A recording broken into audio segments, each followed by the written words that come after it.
ડીસાની જીઆઈડીસીમાં ફરી ફૂડ વિભાગની ટીમે તેલ મિલમાં દરોડા પાડ્યા.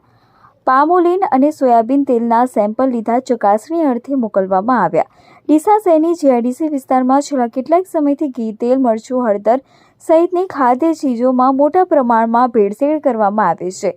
ત્યારે એક જાગૃત નાગરિકની ફરિયાદના આધારે આજે ફૂડ વિભાગની ટીમે ડીસા જીઆઈડીસીમાં આવેલ ઓઇલ મિલમાં દરોડા પાડી પામોલીન અને સોયાબીન તેલના સેમ્પલ લીધા હતા. ડીસાની જીઆઈડીસીમાં તેલ મિલોની અંદર મોટા પ્રમાણમાં ભેળસેળ કરવામાં આવે છે તેવી એક જાગૃત નાગરિકે રજૂઆત કરતા બનાસકાંઠા ફૂડ વિભાગની ટીમે તપાસ શરૂ કરી હતી અને આજે ફૂડ ઇન્સ્પેક્ટર પ્રિયંકાબેન ચૌધરી સહિતની ટીમ જીઆઈડીસીમાં પ્લોટ નંબર 32માં આવેલ શ્રી સવાઈ માર્કેટિંગ ઓઇલ મિલમાં ઓચિંતી તપાસ હાથ ધરી હતી.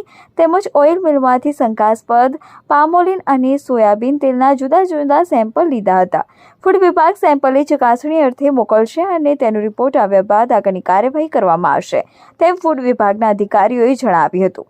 ડીસા જીઆઈડીસી વિસ્તારમાં અવારનવાર ફૂડ વિભાગની કાર્યવાહીથી અને ભેળસેળિયા તત્વોમાં ફફડાટ વ્યાપી ગયો હતો.